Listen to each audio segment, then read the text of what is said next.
안녕하십니까 성도 여러분, 교과 해설 방송을 시작하도록 하겠습니다. 오늘은 제6과 에스더와 모르드게.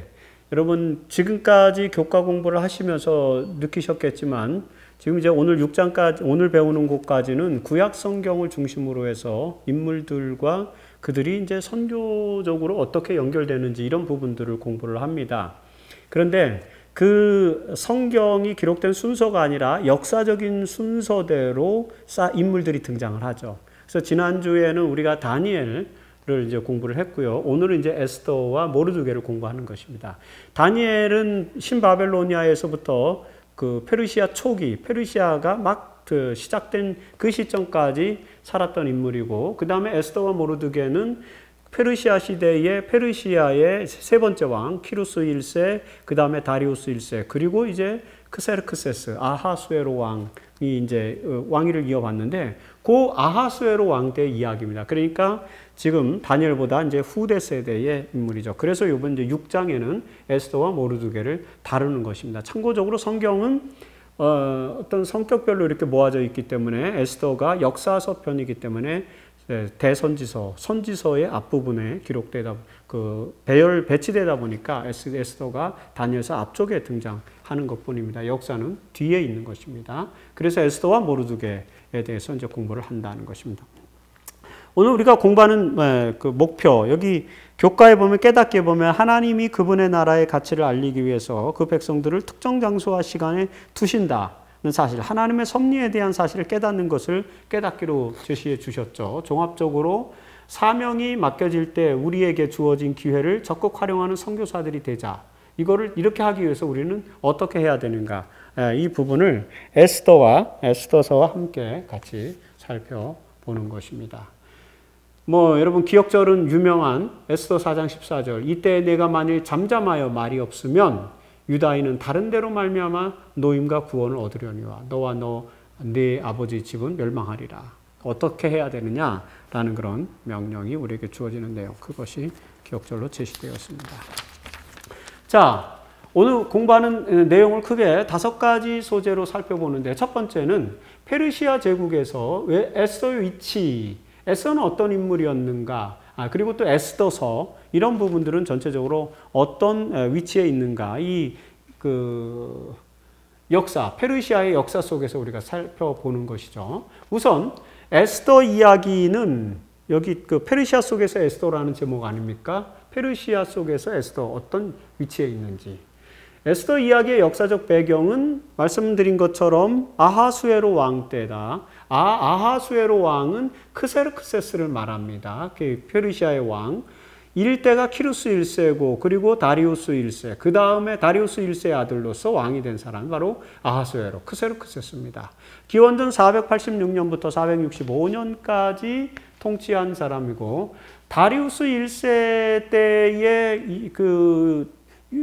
이 페르시아 영토가 확장됐고요. 그 다음에 크세르크세스 때는 이집트까지 484년 기원전 484년에 이집트를 정벌하고 이미 정벌했던 바벨론이 반란을 일으켰는데 482년에 반란을 진압을 하게 되죠. 그러면서 크세르크세스 치세 통치 초기에는 가장 강력한 그런 왕권, 그리고 가장 강력한 통치권을 유지하고 있었던 그런 지역이었다. 그래서 이 시대에는 구스로부터 메소포타미아 전역을 다 지배하고 있었다라고 그렇게 성경도 기록을 하고 있죠. 대단한 왕이었습니다.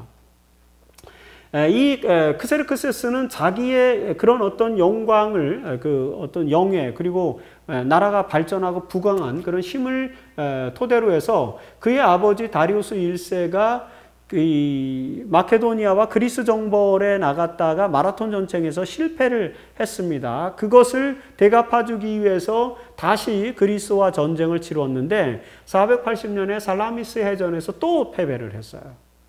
그래서 결과적으로는 그리스는 제압을 하지 못했는데, 이유는 뭐냐면 그리스는 에게해를 중심으로 해서 해상국가로 발전했기 때문에 아무래도 해군력이 강한데, 이 페르시아는 대륙에서 시작을 해서 그 제국을 세워가지고 서진을 해서 결국에는 소아시아 지방까지 정복을 했지만 그 소아시아 지방을 넘어서서 그리스 지역을 정벌하기 위해서는 이제는 에게해로 또는 이오니아해 이런 이제 바다로 나가야 돼. 지중해를 토대로 해서 그 전쟁을 해야 되는데 그러려면 해군력이 강해야 되는데 아무래도 해군력이 좀 약하다 보니까 살라미스 해전에서 패배를 하게 된 것입니다.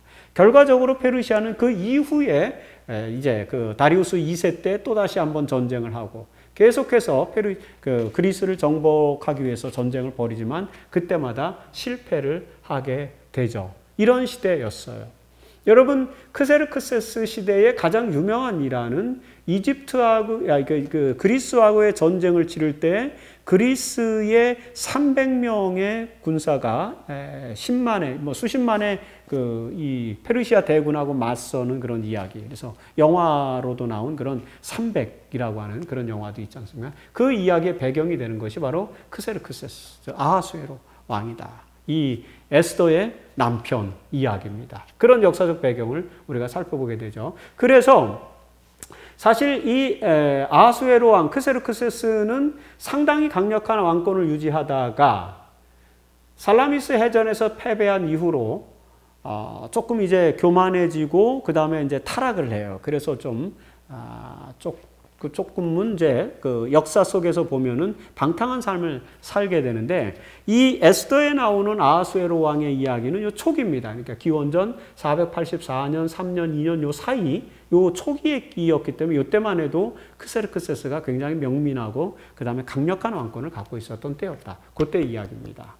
자, 와스디 왕후가 밀려난 이유가 뭡니까? 잔치를 베풀었어요. 그리고 잔치를 베푸는데 자기를 이제 과시하기 위해서 왕후를 이제 그 잔치상에 불러서 술을 따르도록 하겠다 이거죠. 그런 이제 모습이에요. 이런 모습 속에서 크세르크세스의 허세와 같은 거를 조금 발견하게 되는데 여기서 이제 몇 날 며칠, 일주일 동안 잔치를 베푸는데 그런 잔치를 크세르크세스가 이 아하수에로가 잔치를 베푼 이유는 뭐냐면 바로 이 시기가 이집트와 바벨론을 진압하던 요 시기 483년 시기이기 때문에 그러니까 가장 강력한 왕권을 형성하고 있었던 때 영화로웠던 때였죠. 이 살라미스 해전 이후라면 그렇게 못했을 거예요. 그런 시기입니다. 그래서 잔치를 베풀었고 하지만 왕후 와스디는 이 교재에도 나오지만 굉장히 원칙적이고 그 다음에 고상하고 나름대로 소신이 있었던 왕후였던 것처럼 보여집니다. 그래서 왕이 부당한 요구를 하지만 왕후가 나가지 않죠. 왕의 부당한 요구에 맞서서 자존심과 품위를 지킵니다. 그래서 결국에는 와스디는 왕후에서 밀려나죠. 그런 역사가 이런 이제 크세르크세스, 이 아하수에로의 특징, 그 다음에 와스디의 어떤 품위, 이런 역사적인 조건이 에스더라고 하는 사람이 이스라엘 백성인 남방 유다의 백성인 에스더가 왕후에 오를 수 있는 그런 역사적 조건을 형성해 주는 것입니다. 하나님께서 그 조건을 활용하셨다라고 이렇게 볼 수가 있겠죠. 예, 그런 이야기들을 생각해 볼 수 있습니다. 자, 에스더 에스더가 왕후의 후보를 이은 무엇인가? 대기하고 있다가 왕후를 뽑는다 그러니까 이렇게 나선 것이 아니라 이제 왕후를 뽑기 위해서는 전국 각 지방의 아리따운 처녀들을 이제 다 선발해서 그 처녀들을 대상으로 해서 이제 왕후를 뽑는 그런 이제 관습이 있었던 거죠. 이런 관습은 사실은 알렉산드로스 시대 때 가서 보면 이제 더 확고하게 드러납니다. 이렇게 대제국을 세우는 페르시아라든지 그 다음에 헬라 제국 같은 이렇게 제국을 세우면은 이민족 동화 정책과 친화 정책을 취해요. 그러니까 이민족이라고 해서 멸시하거나 괄시하지 않고 관용 정책을 취해서 그들을 받아들입니다. 이민족을 받아들이고 수용해야만 넓은 제국을 효과적으로 통치할 수 있어요. 그것이 이제 통치의 방법이죠. 우리도 뭐 고려시대 왕건이 이제 부족들을 다 통합하고 고려를 세울 때에 어떻게 합니까? 결혼 정책을 통해서 각 시족과 부족들, 호족 세력들을 끌어안는 것 아닙니까? 그래야만 그 적은 군사력을 가지고도 방대한 영토의 제국을 이제 관할할 수 있는 것입니다. 효율적 정책이죠. 페르시아도 그렇게 했어요. 그 다음에 알렉산드로스도 헬라도 그렇게 했고, 그래서 이방 부족의 여인들을 왕비로 맞이합니다. 그러니까 그러다 보니까 왕비가 죄송합니다. 많아지죠. 사실은 이런 역사는 솔로몬에게서도 있었습니다. 그래서 솔로몬도 다양한 민족의 그런 그 여인들을 왕비로 맞아들여서 왕비가 많았잖아요. 비빈도 많고 그런 상황들은 게 통치를 위한 수단이었다라고 이렇게 고대 사회에서 나타난 특징인데, 그런 것 때문에 전국 각 지방에서 아리따운 처녀들을 이제 수소문해서 모집해 가는데, 거기에 누굽니까? 하다사, 또 이제 그 에스더죠. 하다사도 거기에 픽업이 된 것이죠. 자, 그렇게 해서 이제 왕후가 되게 됩니다. 이스라엘 백성인 여인이 이방 민족의 왕의 아내가 된다는 것의 의미, 사실 쉽지 않아요. 우리가 이제 이스라엘 백성들은 늘 선민 사상과 그 다음에 폐쇄적인 문화, 폐쇄적 민족성 이런 것이 있기 때문에 이방 민족과 어울리는 거 쉽지 않습니다. 우리 그리스도인들도 그 얘기 많이 하지 않습니까? 믿지 않는 자와 멍해를 같이 하지 마라. 안 믿는 상대와 배우자를 믿지 않는 배우자를 맞이하지 말라. 그런 교훈을 많이 줍니다. 그 교훈이 주는 영적인 의미가 있어요. 그럼에도 불구하고 또 역사적으로 우리가 이방 민족의 왕의 아내가 된다는 것의 의미를 또 찾을 수 있어요. 항상 모든 역사적 교훈은 이중적인 중의가 있어요. 그래서 우리가 이런 부분들도 고려해야 될 그런 요소들이 있다라고 봅니다. 고린도전서 9장 22절에 바울이 그런 얘기를 했죠. 내가 유대인들에게는 유대인처럼, 그 다음에 율법 없는 자는 율법 있는 자들에게는 율법 있는 자들처럼 이렇게 한다는 것이죠.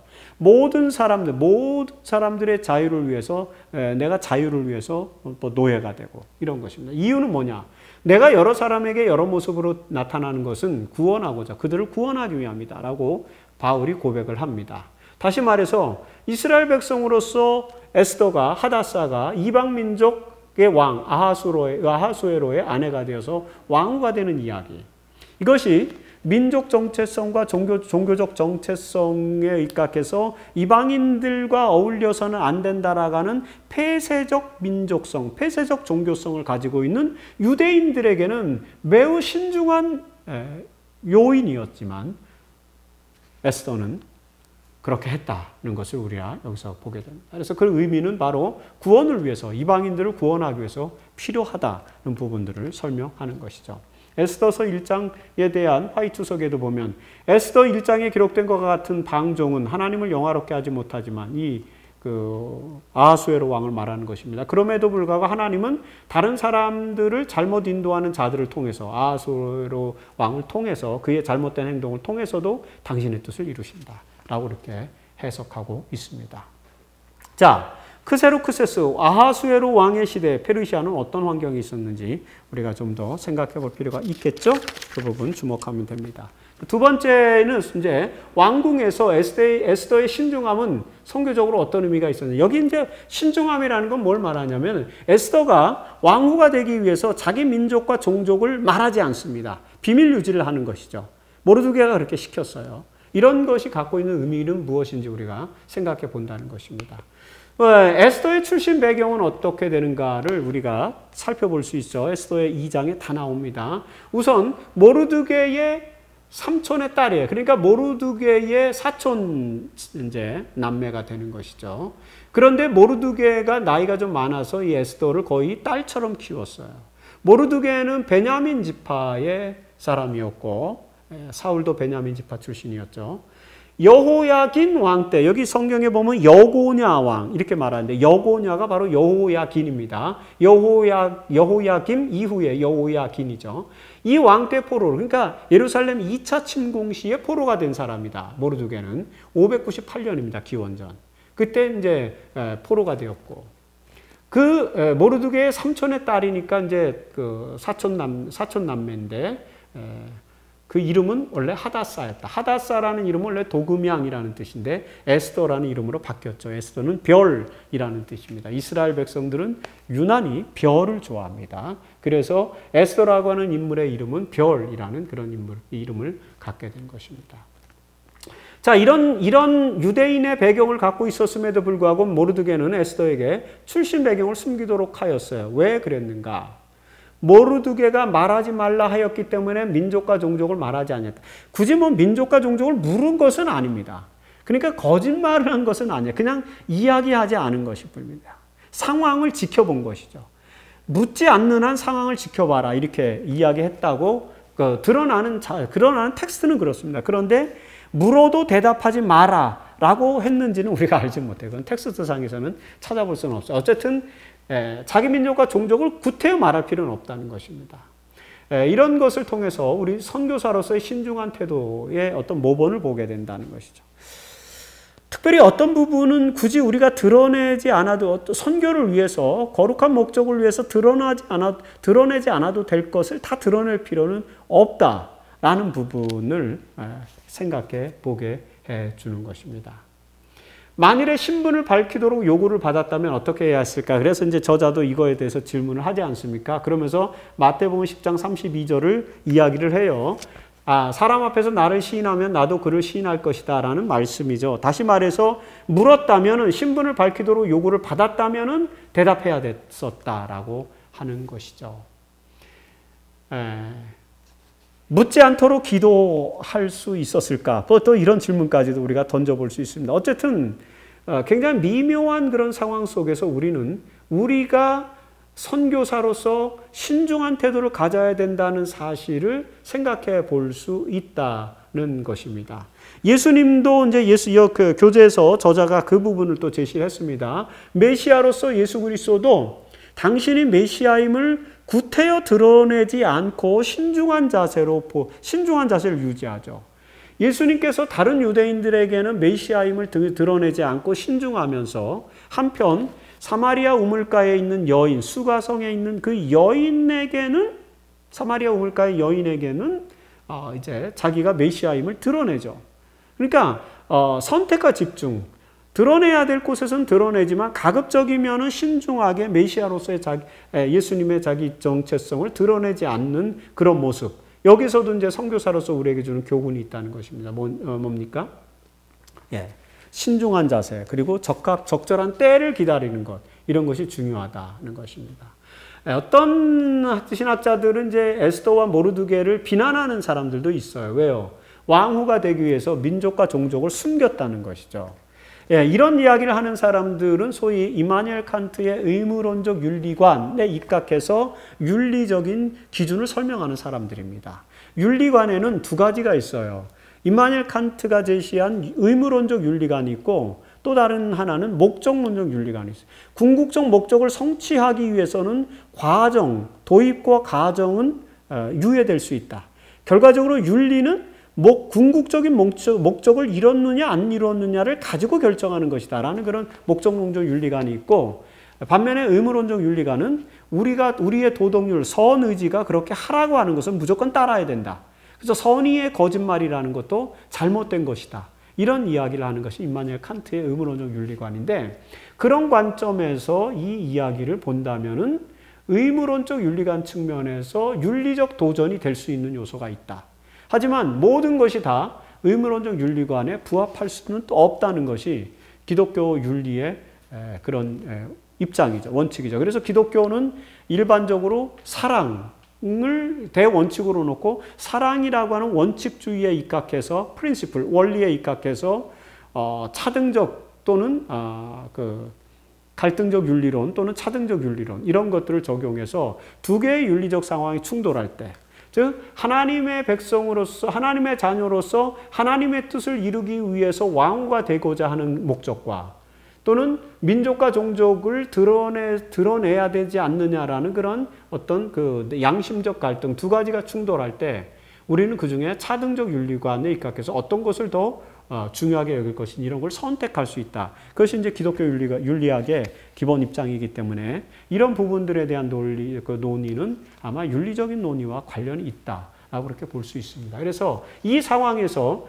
모르드게와 에스더는 하나님의 뜻을 실현하기 위해서 구태여 요구를 받지 않는 상황에서 민족과 종족을 말하지 아니한 것, 그리고 적절한 때를 기다린 것, 이것이 신중한 선교사의 태도, 신중한 그리스도인의 삶의 모습을 보여줬다라고 이렇게 정리를 하는 것이 바람직하다라고 그렇게 볼 수 있습니다. 교재도 그렇게 정리가 되어 있습니다. 시대소망 190페이지. 그리스도께서 그들에게 말씀하셨을 때는 훨씬 더 제한된 말씀을 하셨다. 유대인들에게는 말씀하지 않으시고 메시아라는 사실을 유대인들에게 말씀하지 않으시고 후에 제자들에게 비밀을 또 지키라고 명하셨던 것이 그 여자에게는 계시된 바되었다. 아마 사마리아 우물가 여인에게는 또 계시가 되었습니다. 예수님께서는 그 여자가 예수의 은혜에 참여하도록 하기 위하여 다른 사람들을 인도하는 일에 그 지식을 활용할 것을 아셨다. 때를 적절한 때라는 것을 아셨기 때문에 그때는 드러냈다. 그래서 에스더도 결국에는 에스더서에 보면은 적절한 때가 되었을 때 에스더가 자기의 민족성을 드러내면서 민족을 구원하지 않습니까? 그런 역사까지 연결시켜야 된다라고 이렇게 볼 수 있습니다. 선교적 목적으로 자신의 정체를 숨겨야 할 때는 언제인가? 이런 거 같이 토의를 한번 해볼 필요성이 있다. 보여집니다. 세 번째 목표, 하나님의 백성들에게 주어진 사명은 얼마나 긴박한 것인가? 자, 여기 에스더서 4장에 보면 이제 드디어 유대인들에게 위기가 닥칩니다. 뭐 유대인들이 아니라 우선 그 모르드게에게 먼저 위기가 닥치죠. 모르드게가 하만이 이제 높은 지위에 올랐어요. 그래서 많은 사람들이 하만 앞에서 굽신굽신대며 경배를 하는데 모르드게는 그렇게 하지 않았어요. 경배하기를 거부를 했어요. 뭐 에스더의 백을 믿고 그런 것은 아닙니다. 왜 페르시아에 사는 유대인들에게 위기가 닥침에도 불구하고 모르드게는 하만에게 경배하기를 거부했습니까? 결국에는 이 문제가 경배의 문제고 신앙의 문제였기 때문에 그렇다는 것입니다. 신앙의 문제라면 왕의 명령도 거부할 수밖에 없었던 다니엘의 세 친구 다니엘 그리고 모르드게. 여기서 일관된 유대인들의 종교적인 철학, 종교적인 삶의 모습, 행위, 윤리관 이런 것들을 우리가 일관되게 보게 되는 것입니다. 죄송합니다. 경배의 문제와 관련된 거기 때문에 모르드게가 하만에게 경배를 거부했어요. 그래서 유대인들에게 위기가 닥칩니다. 결과적으로는 위기가 닥칠지라도 하나님의 신앙을 양보할 수 없는 요소가 여기 있었다. 그만큼 하만의 태도가 우상숭배적인 그런 태도와 직결되어 있었다라고 우리가 해석을 해볼 수 있는 그런 부분입니다. 자, 여러분, 세상의 권력은 얼마나 불의합니까? 하만이 이 경험을 놓고 모르드게에게 분노해서 모르드게만 심판하는 것이 아니라 모르드게가 속한 유대민족 전체를 박멸하기 위해서 이제 꼼수를 부립니다. 어떻게 해요? 그 왕의 조서를, 대충 조서를 꾸며가지고 왕은 잘 몰라요. 그게 유대인들을 멸족시키기 위한 것인지 모르는데 결국에는 그 조서를 가지고 하만은 칼을 휘둘렀을 때 유대인들을 멸족시킬 수 있는 그런 요소가 되었던 것이죠. 이렇게 해서 그 정치력을 가지고 권력을 가지고 왕을 속여서 결국엔 조서를 만드는 것이죠. 하만이 유대인들을 멸족시키기 위해서 왕을 설득시키고 조서를 받습니다. 이런 상황이 우리 사회에서 비일비재합니다. 권력을 가진 자가 자기의 이권과 목적을 위해서 자기의 권력과 권한을 남용하는 사례, 그런 것들. 이런 것에서 우리는 사회적 불의를 경험하게 되는 거죠. 그 사회적 불의를 경험한 그리스도인들 또는 정의로운 백성들은 사회 정의를 구현하기 위해서 어떤 노력을 기울여야 될 것인지 이런 부분들에 대해서 우리가 생각을 해봐야 됩니다. 그리고 이런 불의함에 대해서 분노할 줄 아는 그리스도인이 돼야 돼요. 왜요? 그래야만 정의를 사랑하게 되고 정의를 추구하게 되는 거죠. 불의에 분노할 수 있는 하나님의 백성이 돼야 됩니다. 이렇게 해서 불의한 세상 권력으로 인해서 이제 유대인들에게 위기가 닥쳤는데 이 위기의 순간을 위해서 하나님은 이미 준비해 놓으셨어요. 무엇을요? 에스더가 왕후가 된 것이 바로 이때를 위함이었다라고 모르드게가 고백하지 않습니까? 내가 왕후의 자리를 얻은 것이 이때를 위함인지 누가 알겠느냐 고백을 합니다. 사실은 에스더는 이 문제를 해결할 수 있는 방법이 좀 묘연했어요. 한 달 이상을 지금 왕 앞에 나가지 못했어요. 그 당시에는 왕이 불러야만 왕후라 할지라도 왕 앞에 나갈 수 있었던 시대였거든요. 크세르크세스는 또 그런 이제 전제적 군주 가운데 하나였죠. 그렇기 때문에 아무리 왕후라 할지라도 임의로 왕 앞에 나가서 또 잘못된 문제를 또 하만이 지금 왕의 총애를 받고 있는 상황에서 함부로 이야기하기는 어려운 그런 상황이죠. 그럼에도 불구하고 민족이 멸족당할 위기에 닥치니까 모르드게는 에스더에게 이때를 위해서 네가 왕후가 된 것이다라고 이야기를 해줍니다. 그 이야기를 듣고 에스더는 진지하게 자기의 삶을 돌아보고 자기의 정체성을 돌아보면서 결단을 내리죠. 그럼 보세요. 4장 16절에.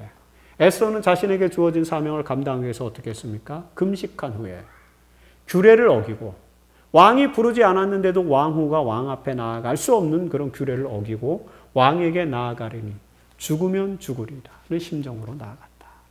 대단한 신앙의 결단의 모습을 우리에게 보여주는데 오늘 저와 여러분들에게도 이런 모습이 필요하다. 그래서 많은 그리스도인 여성들이 에스더를 좋아하고 그래서 여러분 주변을 돌아보십시오. 영어 이름이 에스더인 분들이 참 많습니다.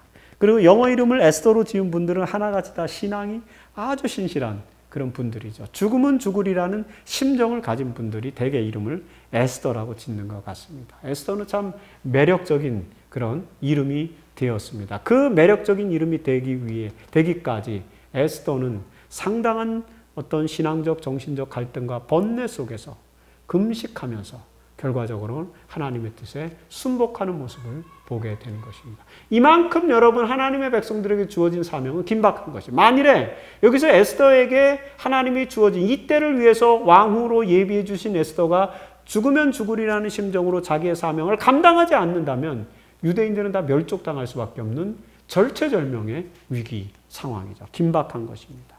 그 긴박한 상황, 그 에스더의 메시지, 에스더의 선교사로서의 사명은 긴박한 사명입니다.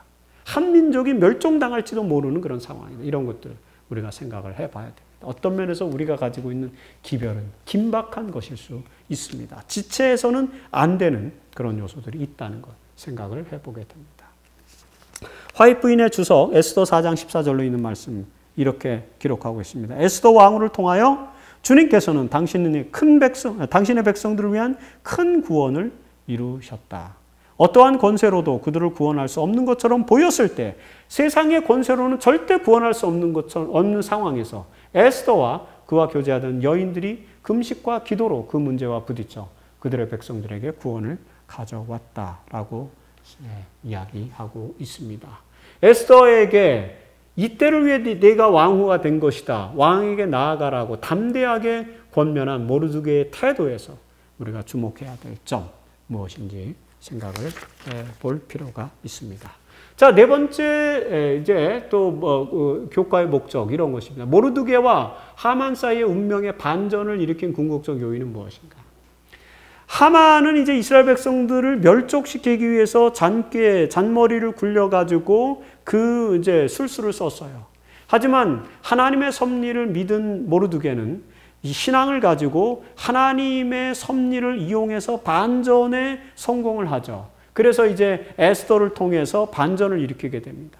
그것을 통해서 이제 왕이 사건의 전모를 알게 되고 그 다음에 또 왕은 모르드게가 자기를 구해 주었던 과거의 역사의 전력을 이해하고 그러면서도 모르드게는 자기의 사심을 발휘해서 아무런 요구도 하지 않은 채 아무런 혜택도 받지 못했던 이런 전반적인 삶의 정황들이 다 드러난 상황 속에서 모르드게와 에스더의 그 의지, 뜻이 왕에게 받아들여지고 하만의 계책이 실패하게 되는 그런 역사로 가게 되는 그런 것입니다. 그 반전의 궁극적 요인은 결국에 뭡니까? 삶의 태도라고 이렇게 말할 수 있겠죠. 자, 이 이야기에서 모르드게의 삶에서 나타난 모범은 무엇인가 이것입니다. 모르드게는 삶의 원칙에 충실한 사람이에요. 왕에게 위험이 초래되었을 때에 자기의 여동생이었던 에스더에게 그 사실을 알려서 왕이 위험에 처하지 않도록 보호함을 베풀었던. 적극적으로 왕을 보호하거나 국가 권력을 도움을 주기 위해서 도움을 줄 필요가 있었을 때는 적극적으로 나서는 것이죠. 그리고 하만이 자기 앞에 무릎을 꿇고 경배하라는 명령에는 또 응하지 않는 것입니다. 충성해야 할 것과 그렇지 않아야 할 것을 구별할 줄 아는 그런 안목을 가진 인물이었다. 오늘 우리에게 필요합니다.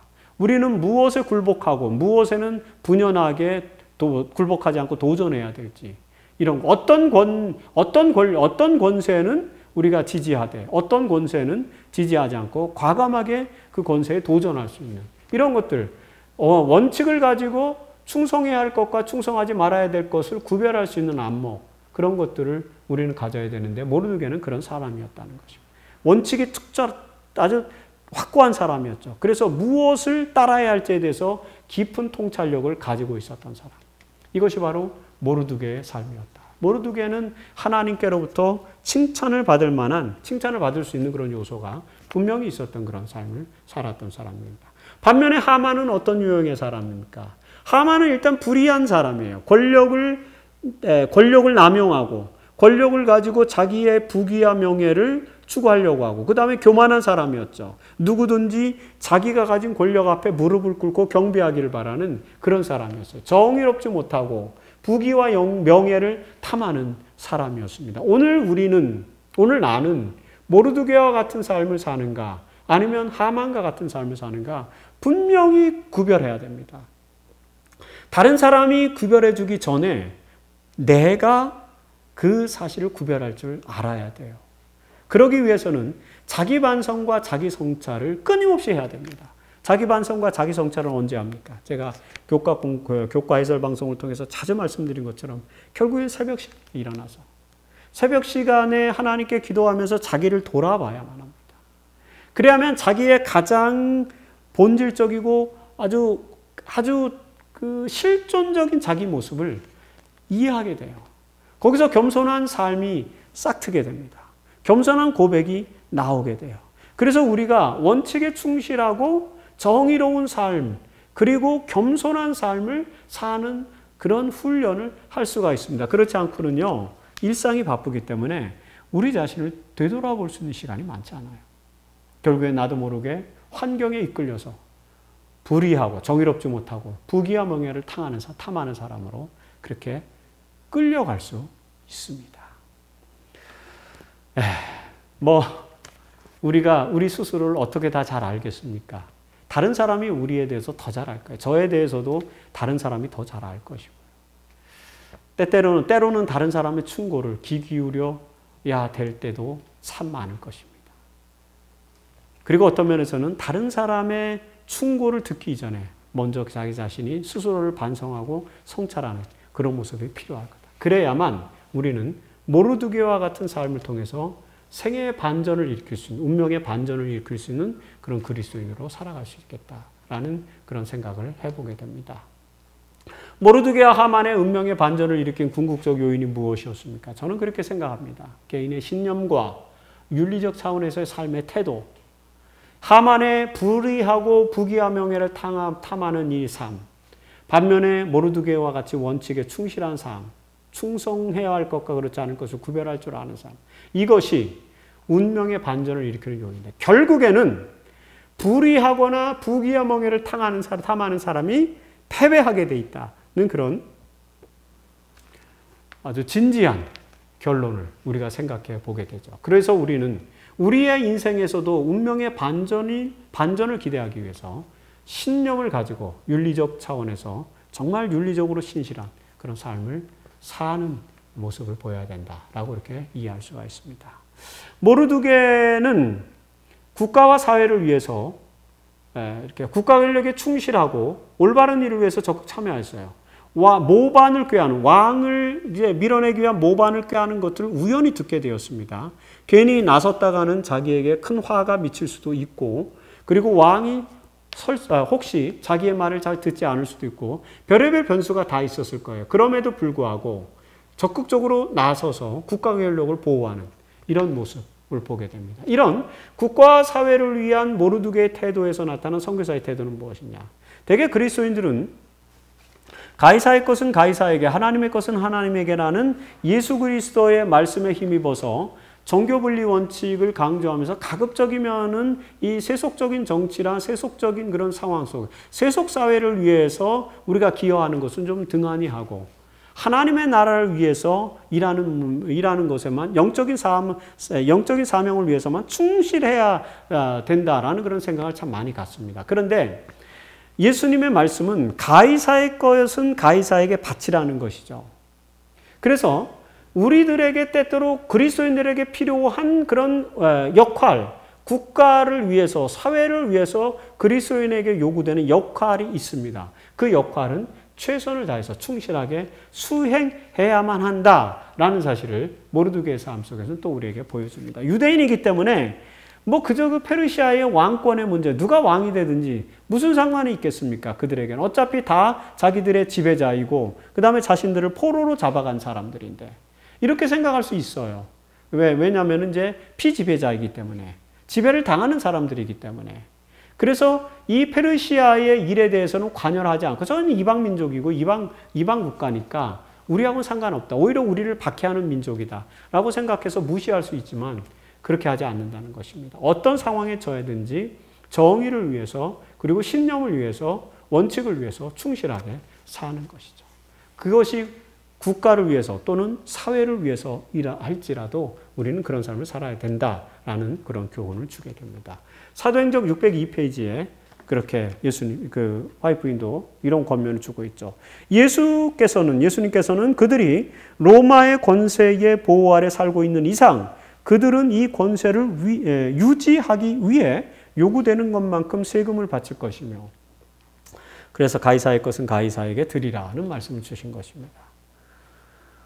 이것이 더욱 높은 의무와 상충되지 않는 한 하나님의 것은 하나님의 것에게 하나님의 뜻과 상충되지 않는 한 가이사의 것, 그 국가 권력에 충성을 다하라. 그렇게 하라고 선언하셨다. 예수님이 선언하신 거죠. 그러나 국가의 법률에 온화하게 복종하는 반면에 국가의 법률에 복종하긴 하지만 만일에 언제나 하나님께 대한 충성을 먼저 하나님의 뜻과 어긋나게 될 경우에는 하나님의 뜻을 먼저 따르라.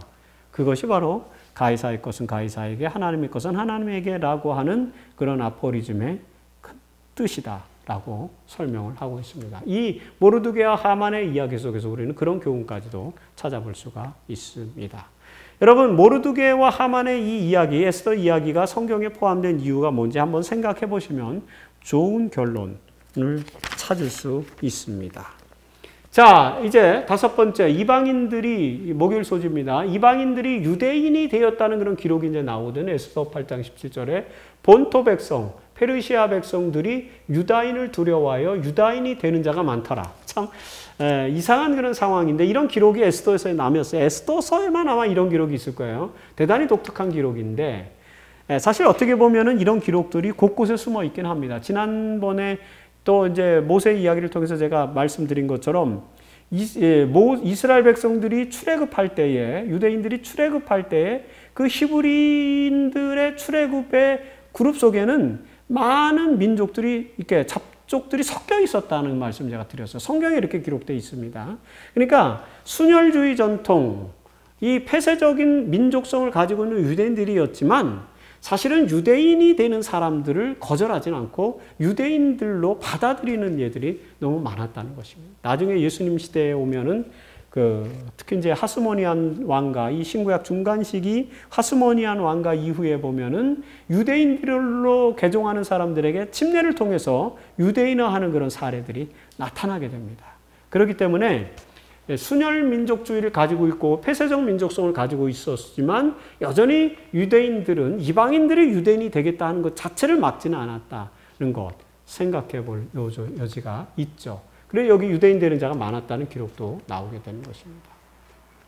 우선 여러분 에스더 이야기의 결론은 어떻게 마무리됩니까? 결국에는 하만의 계략을 이제 모르드게가 반전을 시키죠. 에스더가 죽으면 죽으리라는 심정으로 이스라엘 백성들을 살리는 1등 공신이 됩니다. 그래서 하만의 계계가 만천하에 드러나게 되고 이스라엘 백성들이 죽어야 될 자리에 대신해서 하만과 그의 일족들 그리고 하만의 부하들이 이제 죽어나가는 그런 이제 상황이 발생합니다. 그러면서 이 에스더서 8장 16절에 보면 유다인에게는 이제 영광과 즐거움과 기쁨과 존귀함이 있겠다. 이 에스더서는 어떤 이야기냐면 마지막 시대에 하나님의 명령, 하나님의 계명을 따르느냐 따르지 않느냐 이 예배와 경배의 문제로 박해가 있을 것이고 그 박해에서 하나님이 결정적으로 반전을 통해서 하나님의 백성을 살리시고 그들이 하나님의 나라에 들어가게 된다. 이런 종말론적인 이야기가 축소되어 있는 하나의 이야기입니다. 이 에스더 이야기는. 그런 관점에서 이제 유다인에게 영광과 즐거움과 기쁨과 존귀함이 주어졌다는 것은 이제 하나님의 백성들이 최종적인 승리, 궁극적 승리를 경험했다는 이야기와 관련이 되어 있는 거죠. 그래서 이 사건을 기념하기 위해서 유대인들은 불임절, 푸림이죠. 주사위라는 뜻에서 온 용어입니다. 이 불임절을 이제 기념하는 그런 기념식을 만들었는데 여러분 유대인들은 일반적으로 이제 종교적 절기가 있어요. 유월절 있고 그리고 오순절 있고요. 그리고 대속제일 그리고 무교절, 나팔절 이런 것들이 있습니다. 초실절 그런 절기들 종교적 절기들 외에 유대인들에게 전통적으로 이제 부림절이라는 절기가 만들어졌어요. 부림절은 아달월 14일, 15일이에요. 아달월은 유대력으로 12월이죠. 양력으로 따지면 2월과 3월쯤 될 겁니다. 그때에 부림절을 이제 만들게 됐어요.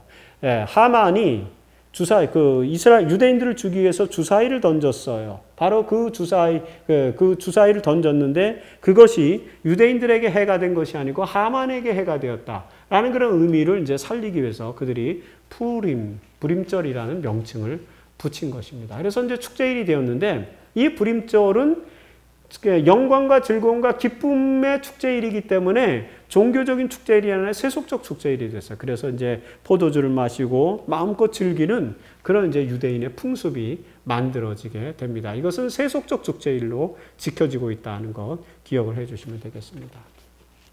자, 이 부림절이 도래하기 위해서 이제 유대인들이 승리를 하면서 하만의 패거리들, 하만의 주변인들이 이제 그 주변인들이 이제 희생을 당했는데, 특별히 이제 그 하만에게 주었던 어떤 명령을, 조서를, 크세르크세스는 모르드게에게 줍니다. 그래서 모르드게가 그 전권을 가지고 하만의 그 일파들을 이제 복수하게 되는데, 그 복수 과정에서 나타난 행위, 성경은 좀 잔인하게 기록되어 있어요. 9장 5절에 보면 유다인이 칼로 그 모든 대적들을 쳐서 도륙하고 이런 표현들이 나옵니다. 하지만 이제 10절에는 재산에는 일절 손대지 않았다. 그래서 그들이 복수 과정에 나타나는 행위가 단지 감정적이고 그리고 무자비한 것이 아니라 악을 멸절해야만 하는 그런 하나님의 뜻과 일치되는 구약성경이 기록될 때에 하나님께서 가나안 7족을 멸하라고 명령하셨을 때에 그런 어떤 해석과 동일한 해석을 이제 기록하고 있습니다. 사실 이것을 텍스트 자체로 보면은 유대인들은 결국에는 하만과 다를 게 뭐냐, 모르드게와 하만이 뭐가 다르냐, 이런 논리가 나올 수도 있는 그런 표현들입니다. 하지만 고대의 표현이고 이 표현 속에 들어있는 문맥 속에서의 텍스트 너머의 그 문맥의 의미 자체는 뭐냐면은 악의 세력이 궁극적으로 멸망당할 것이라고 하는 그 미래 사회의 예언적인 의미, 그런 종합적인 구원사적인 의미가 들어있기 때문에 이런 표현이 나온다. 사탄과 그의 부하들, 천사들이, 악한 천사들이 다 유황불로 멸망을 당하지 않습니까? 굉장히 잔인한 이야기예요. 하지만 그것은 죄를 영원히 종식시키는 하나님의 뜻, 사랑의 뜻과 관련된 것으로서 회화적으로 표현되어진 것이다 라고 이렇게 봐야 됩니다. 그래서 텍스트 자체의 의미를 두지 말고 이런 사건이 가져다는 구속사적 의미, 구속사적 의미에 우리가 특별한 목적을 두고 읽어야 되는 그런 내용이다라고 그렇게 이해하시면 될 것 같습니다. 자, 에스라 8장 17절에 본토 백성 중에 유다인이 되었다는 기록에서 나타난 선교적인 의미, 유다인이 되는 자가 많더라라는 기록이 있었다고 말씀드렸지 않습니까? 어쨌든 그들이 어떤 동기에서 유다인이 되었는지 모르겠어요.